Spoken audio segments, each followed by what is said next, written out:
हरि ओम. चिंतन प्रवचन क्रमांक 34. चिदविलास तत्व. अर्जुनाची शोचनीय दयनीय स्थिती पाहून भौतिक परंतु सांप्रत वेळी हितकारक असे सांगूनही अर्जुन ते ऐकायच्या मनस्थितीत नाही हे लक्षात आल्यावर आता भगवंत श्रींनी अर्जुनाला आध्यात्मिक उपदेश करायला सुरुवात केली. श्रीमद भगवद्गीतेमध्ये भगवंत श्री सांगतात, अशोचान व शोचस्तम प्रज्ञावातांश्च भाषसे गतासून गतासूंश्च नानुशोचन्ते पंडिता. भगवंत श्रींनी आध्यात्मिक उपदेशाच्या सुरुवातीलाच एक मूलभूत पायाभूत सारभूत तत्व सांगितले.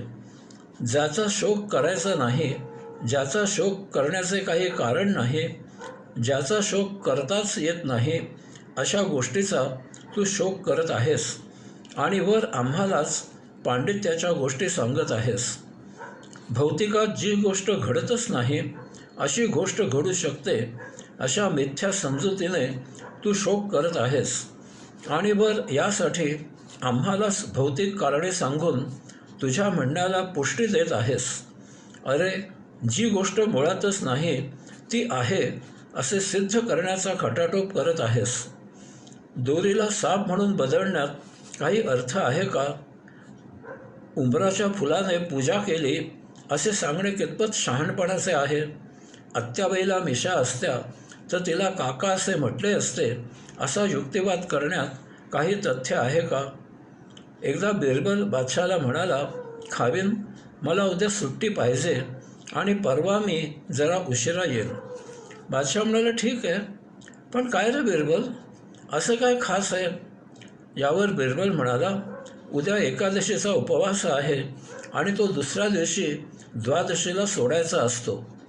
बादशहाने विचारले, बिरबल, मागे तू एकदा चतुर्थीला उपवास असून तो रात्री सोडायचा असतो असे म्हणाला होतास, मग हाच उपवास कसा दुसऱ्या दिवशी सोडायचा असतो? तेव्हा बिरबल म्हणाला, तसे शास्त्र आहे. बादशाह जरा विचार करून म्हणाला, बिरबल, समजा एकादशीला चतुर्थी आली तर मग तुम्ही हे 2 उपवास कसे सोडता? कारण चतुर्थीचा उपवास रात्री सोडला तर एकादशीचा उपवास मोडतो आणि चतुर्थीचा उपवास रात्री सोडला नाही तर शास्त्राचे पालन होत नाही. बिरबल म्हणाला, खावीन, एकादशीला चतुर्थी येतच नाही. बादशाह म्हणाला, येत नाही हे ठीक आहे, परंतु समजा असं झालं तर काय करणार? बिरबल एकादशीला चतुर्थी येत नाही असे पुन्हा पुन्हा सांगत होता आणि बादशहा त्याला समजा असे झाले तर काय करणार असे पुन्हा पुन्हा विचारत होता. बिरबलने ओळखले की निरर्थक बोलणे काही असे संपणार नाही. ते बोलणे थांबवण्यासाठी बिरबल बादशहाला म्हणाला, खावीन, जर तसे झाले जर तसं झालं तर रात्रीच्या सूर्यप्रकाशात लोण्याची भजी करून खाऊन उपवास सोडायचा असतो. बादशाह म्हणाला, रात्री सूर्य असतो, लोण्याची भजी तळता येतात? बिरबल म्हणाला, खावीन, जर एकादशीला चतुर्थी आली तर त्या रात्री सूर्य असतो आणि त्या प्रकाशात लोण्याची भजी तळता येतात. अर्जुना, मृत झालेले किंवा मृत न झालेले, अरे मृत झालेल्या आणि मृत न झालेल्यांबद्दल समंजस लोक शोक करत नाहीत, कारण येथे चिदविलास तत्व आहे. ब्रह्म म्हणजे परमपोकळी आणि तिच्या कोंदणामधील त्याची परमशक्ती म्हणजे परमात्मा. म्हणून याला आत्मपरब्रह्म गीतेच्या भाषेत पुरुषोत्तम असे म्हटले आहे. ते परमस्वयंभू आहे. हेच ते चिदविलास तत्व आहे. आपण त्याचेच अंशात्मक चिदविलास आहोत. आपण सदा असणारे आहोत. देह धारण केला जातो आणि यथाकाळी तो सोडला जातो, परंतु आपण सदा असतो. आत्मपरब्रह्म पुरुषोत्तमाचे वास्तव्य ब्रह्मांडाच्या केंद्रस्थानी सखोल गुप्त गुह्य अशा योगधामी आहे. ब्रह्मांडाच्या केंद्रस्थानी ओम असा महादिव्य वैश्विक परमविस्फोट झाला. त्यामधून ध्वनी, वायू, तेज, चैतन्य, प्राण, ऊर्जा, प्रकाश ही परमसप्त ब्रह्मतत्वे उत्क्रांत झाली आणि ती संपूर्ण ब्रह्मांडामध्ये पसरली. ही ब्रह्मतत्वे कोणी निर्माण केलेली नाहीत, ती कोणी तयार केलेली नाहीत. ती आदी अनादी असून ती आत्मपरब्रह्म पुरुषोत्तमामध्ये स्वयंभू मूलभूत आहेत. ओम असा परमदिव्य स्फोटामुळे ती ब्रह्मांडामध्ये फक्त उत्क्रांत व्यक्त प्रकट झाली. यामुळे चित्विलास तत्व म्हणजे सदा चैतन्यमन असणारे, अमर, कधीही नाश न होणारे, आदी अनादी मूळ असलेले श्री समर्थांच्या भाषेत चित्विलास तत्व ब्रह्मांडाचे मुळारंभ आरंभ आहे. याचा अर्थ असा आहे की मृत झालेले किंवा मृत न झालेले यांच्यामध्ये चित्विलास तत्व हे साधर्म्य आहे. म्हणून या दोहोबद्दलही शोक करण्याचे कारण नाही असे सांगितले आहे. श्रीमद भगवद्गीतेमध्ये भगवंत श्री सांगतात, न एनम वेत्ती हंतारम यच्चैनम मन्यते हतम उभौतौ न विजानीतो नायन हंती न हन्यते. आपण गैरसमजुतीने स्वतःला देह असे समजतो. देह पंचमहातत्वांपासून निर्माण करून आपण तो धारण केलेला आहे. यामुळे देह पंचमहातत्वांप्रमाणेच मरणधर्म आहे. आपण देह नसून तो धारण करणारे आत्मपरब्रह्म पुरुषोत्तमाचे अंश असून त्याच्यासाठी येथील सृष्टी सौंदर्य साक्षत्वाने अवलोकन करायला आलेले विश्वयात्रेकरू आहोत. यामुळे आपण आत्मपरब्रह्म पुरुषोत्तमाप्रमाणे नित्य, सत्य, अविनाशी, आदी अनादी अवध्य आहोत. सिकंदर जेव्हा जग जिंकण्यासाठी स्वारीला निघाला तेव्हा त्याला तेथील एकाने सांगितले की आपण येताना भारतामधील एक योगी पकडून जरूर आणावा. असा नमुना जगात अन्यत्र पाहायला मिळत नाही. सिकंदर जेव्हा भारतात पोहोचला तेव्हा त्याच्या एका सरदाराने झाडाखाली बसलेला एक योगी दाखविला. तो योगी प्रशांतपणे स्वसान्निध्यात बसला होता.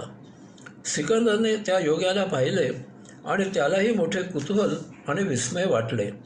तो त्या योगाजवळ आला आणि त्याला म्हणाला, तू येथे असा भिकाऱ्यासारखा अर्धवट कपडे घालून काय बसलायस? तू माझ्याबरोबर चल, मी तुला खायला प्यायला लिहायला सर्व काही देतो. त्यावर तो योगी सिकंदरला म्हणाला, तू रे मला काय देणार? तू तर जगातला सर्वात मोठा भिकारी आहेस. तुझ्या देशात तुला अन्न, वस्त्र, निवारा, आदर, सन्मान मिळत नाही, म्हणून तर असा कटोरे घेऊन भणंगासारखा जगात सर्वत्र भीक मागत हिंडत आहेस. त्यासाठी संहार आणि विध्वंस करत आहेस. तलवारीच्या धाकाने अन्न, वस्त्र, निवारा, आदर, सन्मान मिळवत आहेस. मला येथे बसल्या जागी मानाने, सन्मानाने, आदराने, सत्काराने सर्व काही मिळत आहे. हे ऐकून सिकंदरला क्रोध आला आणि त्या योग्याला दम देत म्हणाला, तुला सैनिकांकडून बंदी करून जबरदस्तीने घेऊन जाईन. त्यावर हसत योगी त्याला म्हणाला, तू आधी स्वतःला बंदिस्त करून ठेवणे सोड आणि मोकळा राहून दाखव.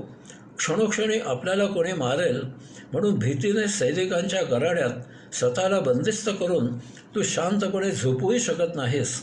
तू रे मला बंदिस्त कसा करणार? सिकंदर क्रोधाने लाल लाल झाला आणि योग्याला म्हणाला, तू काय समजतोस स्वतःला? तलवारीने एका क्षणात तुझी गर्दन उडवून तुला ठार मारेन. त्यावर तो योगी जोरजोरात हसत सिकंदरला म्हणाला, तू माझी गर्दन उडवशील, यामुळे माझा देह मरण पावेल. मी दुसरा देह धारण करेन. तू मला कसं मारणार? कारण मी देह धारण करणारा अवध्य असलेला आत्मांश आहे. मी सदा असलेला आहे. मी कधी मरत नाही, मारला जात नाही. आपण आत्मपरब्रह्म पुरुषोत्तमाचे अंश, मूलभूत स्वयंभू चैतन्यमय आहोत. पित्याचा आधार घेऊन आपण एका पेशीद्वारे मातेच्या उदरी प्रवेश करतो. पित्यामध्ये ही पेशी उत्क्रांत करण्याची, धारण करण्याची नैसर्गिक क्षमता आहे. नैसर्गिक प्रेमाने ही पेशी मातेमध्ये सोडली जाते. यामुळे पित्याला जनक असे म्हटले जाते. याबद्दल ही आत्मपरब्रह्म पुरुषोत्तमाची लीला आहे इतकेच आपण म्हणू शकतो. पित्यामध्ये जनन, पालन, पोषण, संगोपन, वात्सल्य इत्यादी गुण नाहीत. ते सर्व गुण मातेमध्ये आहेत. यामुळे आपण मातेला जननी असे म्हणतो. पित्याद्वारे आपण पेशीच्या रूपाने मातेमध्ये प्रवेश करतो. याबद्दल ही आत्मपरब्रह्म पुरुषोत्तमाची लीला आहे, हे इतकेच आपण म्हणू शकतो. तेथे प्रवेश केल्यावर अंशात्मक सप्तब्रह्मतत्वामुळे आपल्यामधून जीव उत्क्रांत होतो. जीवाकडून पृथ्वी, आप, तेज, वायू आणि आकाश या पंचमहातत्वांपासून आपल्या सभोवती कवच म्हणून देह धारण केला जातो. तत्क्षणी देहामध्ये आपल्यामधील सप्तब्रह्मतत्वामुळे श्वास सुरू होतो. देहाला चैतन्य, ऊब वगैरे मिळते. मातेच्या उदरी आपल्या देहाची यथाशक्ती वाढ होऊ लागते. यथाकाळी देह मातेच्या उदरामधून बाहेर येतो. आपण जन्माला आलो असे जाहीर केले जाते. असे होत नाही की आपण देहामध्ये येतो आणि मग श्वास घ्यायला सुरुवात करतो. असे होत नाही की देहामध्ये श्वास सुरू असतो आणि मग आपण त्यात प्रवेश करतो. तसेच हा श्वास धारण करण्याची देहाची क्षमता संपुष्टात येते. यामुळे आपण देह सोडतो आणि त्याच क्षणी आपला देह पतन होतो. आपल्याला मृत झाल्याचे घोषित केले जाते. याचा अर्थ आपण देहाच्या बाहेर होतो आणि त्याच क्षणी श्वास थांबतो. असे होत नाही की आपला श्वास थांबतो आणि मग आपण देहाबाहेर होतो. पृथ्वी, आप, तेज, वायू आणि आकाश या पंचमहातत्वांमधून आपला देह धारण केला जातो. ही तत्वे जड आहेत. ती त्यांची ती वर्तन करू शकत नाहीत. गाडी तिची ती जागची हलत नाही, पळत नाही. तिच्यामध्ये जेव्हा इंधन घालावे, इग्नेट करावे, तेव्हा ती हलते. याचप्रमाणे या तत्वांपासून धारण केलेला देह त्यांच्याप्रमाणे जड आहे. तो आपल्या सभोवती धारण केला जातो. यामुळे तेथे लोहाराच्या भात्याप्रमाणे श्वास सुरू होतो आणि आपला देह हालचाल करू शकतो. हेच ते आपल्या देहामधील आपण असलेले अंशात्मक चिद्विलास तत्व आहे. माऊली निरूपण करतात, अनादि सिद्ध हे आघवे, होत जात स्वभावे, तरी तुवा का शोचावे, सांगे मज. हे सर्व अनादि काळापासून होते आणि जातेही. मग यामध्ये तुला शोक करण्यासारखे काय आहे? येथे अनेक गोष्टी अशा काही आहेत की त्यांचे होणे आपल्या हाती नाही. यात आपल्याला तक्रार करण्यासारखे काही नसते, कारण आपण यात कोणताही बदल करू शकत नाही. यास्तव अशा गोष्टी जाणून घ्याव्यात आणि त्यामधून आपण आनंदात कसे राहू याचा विचार करावा. यामधून आपल्याला आनंद मिळणे शक्य नसते, तर निदान त्यामधून आपल्याला दुःख होणार नाही याची काळजी घ्यावी.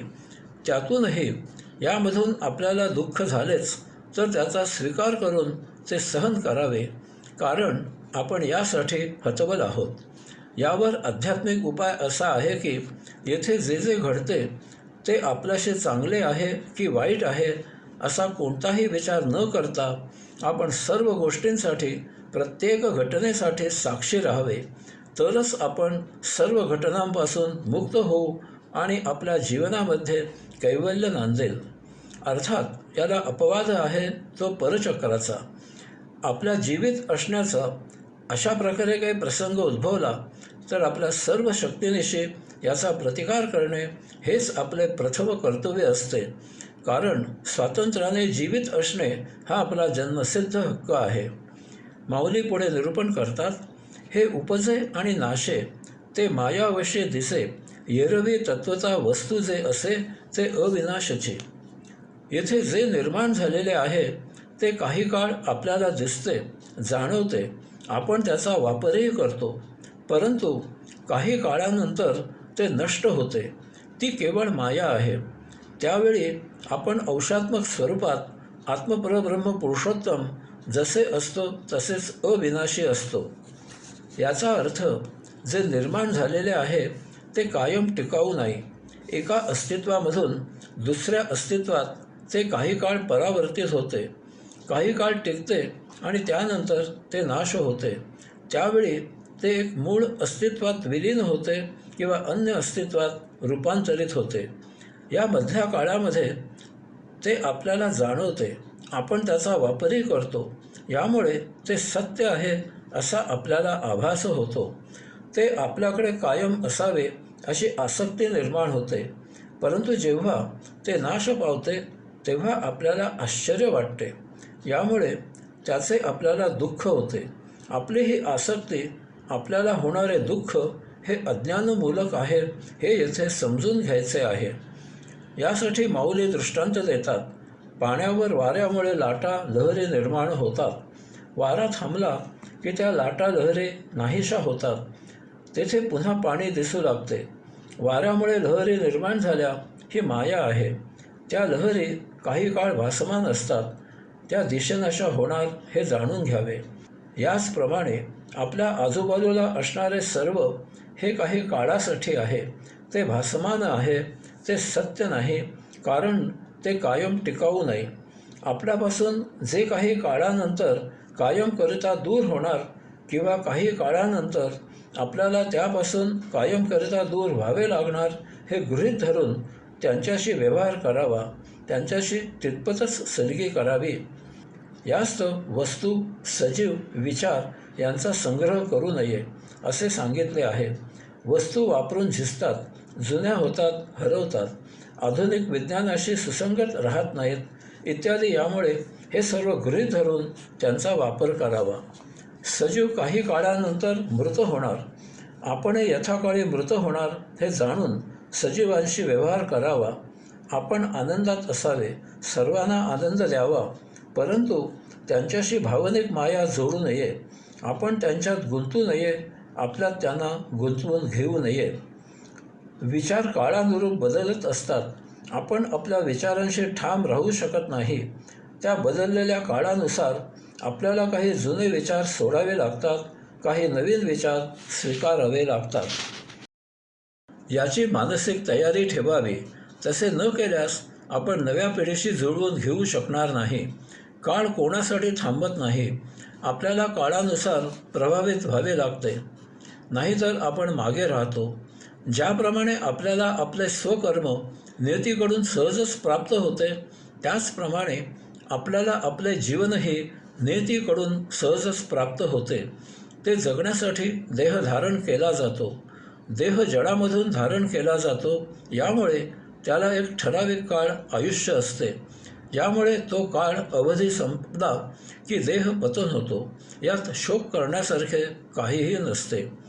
यामधील अध्यात्म जाणून घ्यावे. देह धारण करण्याआधी आपण अंशात्मक स्वरूपात आत्मपरब्रह्म पुरुषोत्तम म्हणून मातेच्या उदरी उपस्थित होतो. याचप्रमाणे देहाची श्वास धारण करायची क्षमता संपल्यामुळे त्यावेळी आपण देहत्याग करून देहाच्या बाहेर होत जातो. त्यावेळीही आपण अंशात्मक स्वरूपात देहाच्या बाहेर आत्मपरब्रह्म पुरुषोत्तमच असतो. याचा अर्थ आपल्याला अंशात्मक स्वरूपात असलेल्या आत्मपरब्रह्म पुरुषोत्तम या अस्तित्वाचा देहाशी काहीही संबंध नाही. देह धारण करण्याआधी आणि देहत्याग केल्यावर अशा दोन्हीही काळी आपण अंशात्मक स्वरूपात आत्मपरब्रह्म पुरुषोत्तम असतो. याचा सुस्पष्ट अर्थ असा आहे की आपण जड मरणधर्मा असलेला देह नाही. यामुळे देहधारणा, देहाचा होणारा जन्म, देहाचे होणारे पतन, देहाचा होणारा मृत्यू, देहाचे कायमकरिता संपणारे अस्तित्व याचा आपल्याशी काहीही संबंध नाही.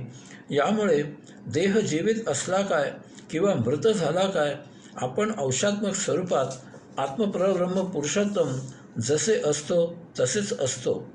यास्तव माऊली येथे सांगतात की एरवी तत्वता वस्तू जे असे ते अविनाशचे. देह जावो अथवा राहो, आपण अंशात्मक आत्मपरब्रह्म पुरुषोत्तम जसे अविनाशी असतो तसेच कायम, अमर, अविनाशी, शाश्वत आदी अनादीच राहतो हे ज्ञानाने जाणून घ्यावे. देह मरणधर्म आहे याचा अभिमान ठेवू नये. बालपण, तारुण्य, प्रौढत्व, वृद्धत्व अशा अवस्था देहाच्या होत असतात, परंतु देह तोच असतो. याचप्रमाणे आपण अनेक देह बदल करत पुनर्जन्म घेत असतो, परंतु आपण तेच अंशात्मक आत्मतत्व जसे असतो तसेच असतो हे चिद्विलास तत्व ज्ञानाने जाणून घ्यावे. देहावरील कपडा बदलावा, त्याप्रमाणे आपण देह बदलत येथे पुन्हा पुन्हा येत असतो. यास्तव देहाच्या मृत्यूने दुःखी होऊ नये. देहाचे पतन झाल्यावर अशाला पुनर्जन्मामध्ये उत्तम गती प्राप्त व्हावी यासाठी योगेश्वराकडे प्रार्थना करावी. माऊली दृष्टांत देतात की भूस बीज एकवट उपणिता राहे घनवट तेथ उडे ते फलकट जाणो आले. धान्य जमिनीवर पसरले आणि त्यावर सुपामधून वारा घातला की त्याबरोबर त्या धान्यामधील भुसा आणि टरफले उडून जातात. जमिनीवर धान्य तेवढे उरते. याचप्रमाणे देह मृत झाल्यावर तो निचेष्ट होतो, त्याचे कलवर होते, परंतु त्यामधील परम आत्मतत्व जसे असते तसेच अविनाशी असते. यास्तव हे चिद्विलास तत्व जाणून कोणाच्या मृत्यूबद्दल शोक करू नये. माऊली पुढे म्हणतात, तैसे विचारिता निरसले ते प्रपंचू सहजे सांडवले मग तत्वता उरले ज्ञानी असी. अशा प्रकारे चिद्विलास तत्व जाणून घेतले की ज्या गोष्टीचा नाश होतो ते शाश्वत कायमस्वरूपी नाही, म्हणजे वस्तू, सजीव, विचार या संसारिक गोष्टींपासून असा ज्ञानी सहजच दूर होतो. त्यात तो रममाण होत नाही. अशा प्रकारे संसारापासून दूर राहिल्यावर त्याच्याकडे एकमेव आत्मतत्व तेवढेच उरते. यायोगे त्याला जाण येते की तो अमर अमृत आहे. तो कधी मरत नाही. त्याला कोणी मारू शकत नाही. तो कोणाला मारू शकत नाही. यथाकाळी तो आत्मज्ञानी होतो, दार्शनिक होतो आणि तो सुखदुःखातील सदानंदी होतो. माऊली दृष्टांत देतात, जैसे स्वप्ना माझी देखिजे ते स्वप्नेची साच आपजे मग चिवून या पाहिले तव काही नाही. आपल्याला झोपेत असताना स्वप्न पडते. त्यावेळी झोपेत जे स्वप्न खरे वाटत असते, परंतु जेव्हा आपण झोपेमधून जागे होतो तेव्हा ते सर्व असत्य, मायावी, भासमान होते याची जाण येते. याचप्रमाणे जेव्हा आपल्याला आध्यात्मिक ज्ञानाने जाण येते की हा संसार काही अल्पकाळाकरिता आहे, त्यावेळी संसार मायावी, भ्रामक, मिथ्या आहे हे जाणवते. या संसाराचा, देहाचा जरी नाश झाला तरी आत्मतत्व जसे आहे तसेच असते. आपण ते आत्मतत्व आहोत. ह्या आत्मतत्वाचा शस्त्राने घात होत नाही. ते पाण्याने भिजत नाही. ते अग्नीने जळत नाही. ते वाऱ्याने सुकत नाही. यावर पंचमहातत्वांचा काहीही परिणाम होत नाही. ते नित्य, सत्य, शुद्ध, पवित्र असते. आपण औषात्मा आहोत आणि म्हणून आपण औषात्मा म्हणूनच जगावे. आपण जीवन जगताना निस्संग असावे. देह जीवित राहावा, या पलीकडे कसलीही हाव बाळगू नये. ही हाव आपल्यामध्ये सप्तरिपू निर्माण करते आणि मग आपण त्यांच्या आहारी जाऊन आपणच आपल्या जीवनाचा भिसका करून घेतो. माऊली म्हणूनच म्हणतात, उपजे ते नाशे, नाशले पुनरपी दिसे. या चिद्विलास तत्वाचा आणखी विशेष असा आहे की हे चिद्विलास तत्व ब्रह्मांडामध्ये यत्र तत्र सर्वत्र पसरलेले आहे. यायोगे ब्रह्मांडामध्ये सर्वत्र जड, सूक्ष्म, चल, अचल, सजीव, निर्जीव अशा अनेकानेक वस्तू पुन्हा पुन्हा निर्माण होत असतात. चैतन्य जसे असते तसेच सदा अबाधित राहते. परंतु चैतन्यापासून जरी जड दूर झाले तरीही ते जड पूर्ण नष्ट होत नाही. त्याचे अन्य वस्तूंमध्ये रूपांतर होते. जुन्यामधून सतत नवीन वस्तू निर्माण होत असतात. यामुळे नव्या पिढीला नवीन वस्तू मिळतात. त्यांची जगण्याची उर्मी सदा ताजी राहते. त्यांचा जगण्याचा उत्साह सदा वर्धित होत असतो.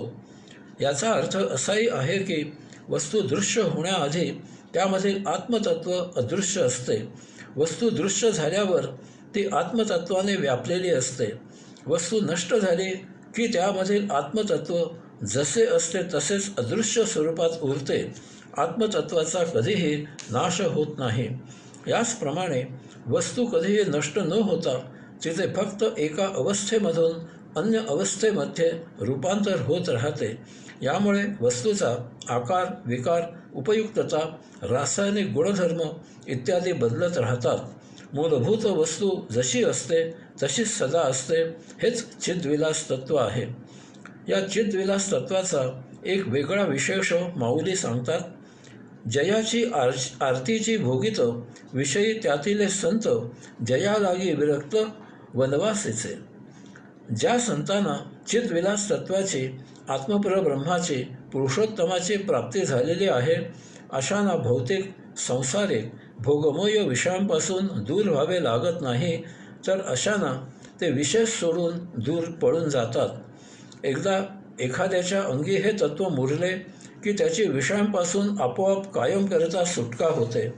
त्याचे पुन्हा संसारात येणे होत नाही. याचा अर्थ त्याच्याकडून स्वधर्माने स्वकर्म करून संसार नेटका केला जातो. अन्य सर्व वेळ तो प्रभुचरणी अध्यात्मामध्ये लीन होऊन त्यातच रममाण होतो. त्याचे बोलायचे विषय फक्त आध्यात्मिकच असतात. अवास्तव संसार करावा अशी इच्छा संपुष्टात येते. यामुळे सभोवतालचे संसारी आदराने अशापासून दूर होतात. याला सहजच एकांत मिळतो. हरिओम.